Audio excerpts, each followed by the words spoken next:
Hello everyone, welcome to తాలింపు studios reviews.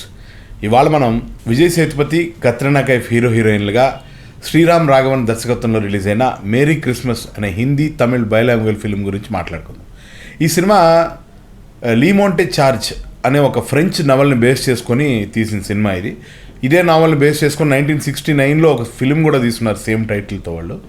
అట్లయితే ఈ సినిమా విషయానికి వచ్చేటప్పటికే ఇది ఒక స్లో పేస్డ్ థ్రిల్లర్ అని చెప్పాలి. బట్ స్లో పేస్డ్ థ్రిల్లర్ అయినా కానీ సెకండ్ హాఫ్ చాలా ఇంట్రెస్టింగ్గా ఉంది. 7 ఏళ్ల తర్వాత జైలు నుంచి రిలీజ్ అవుతాడు ఆరోగ్యస్వామి, అదే మన విజయ్ సేతుపతి.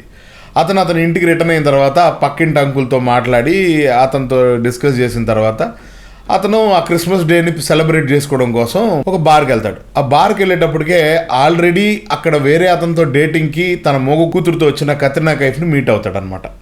మీట్ అయిన తర్వాత వీళ్ళిద్దరికి పరిచయం అవుతుంది, వాళ్ళిద్దరూ కలుస్తారు, వాళ్ళిద్దరూ అలా ట్రావెల్ చేసే జర్నీ స్టార్ట్ అవుద్ది వాళ్ళ నైట్. అక్కడి నుంచి కత్రినా కైఫ్, విజయ్ సేతుపతి ఇద్దరు కత్రినా కైఫ్ వాళ్ళ ఇంటికి వెళ్తారు. వాళ్ళిద్దరు అక్కడికి వెళ్తారు.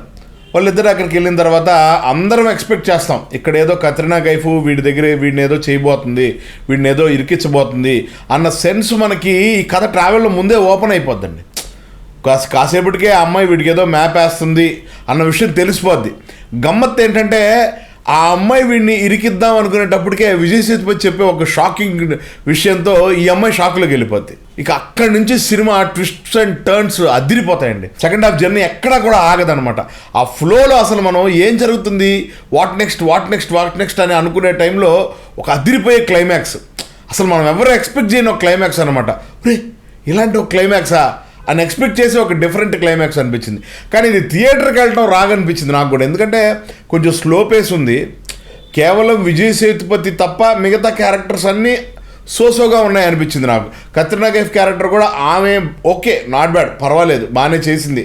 అంతేగాని యాప్ట్ అయిపోయి ఆ క్యారెక్టర్లో జెల్ అయిపోయి అలా ఇదే ఉండటం వల్ల కథలో ఫీల్ లేకుండా పోయిందేమో అని నాకు అనిపించింది. కానీ Vijay Sethupathi one man show.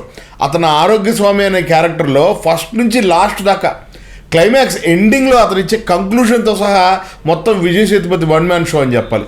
సినిమాలో రికార్డింగ్ చాలా బాగుంది. 1-2 సాంగ్స్ ఉన్నా అవి కూడా వినడానికి చాలా బాగున్నాయి. మేకింగ్ చాలా బాగుంది. టిప్స్, ప్రొడక్షన్ వాల్యూస్ ఎక్స్ట్రాడినరీగా ఉన్నాయి. నెట్ఫ్లిక్స్లో తెలుగులో అవైలబుల్ ఉంది. మేరీ క్రిస్మస్ సినిమాని మీరందరూ చూసి ఒపీనియన్స్ని మా కామెంట్స్ రూపంలో తెలియజేయండి. మరిన్ని రివ్యూస్ కోసం, మరిన్ని సినిమా విశేషాల కోసం ఫాలో అవుతూనే ఉండండి తాలింపు studios. Please like, share and subscribe.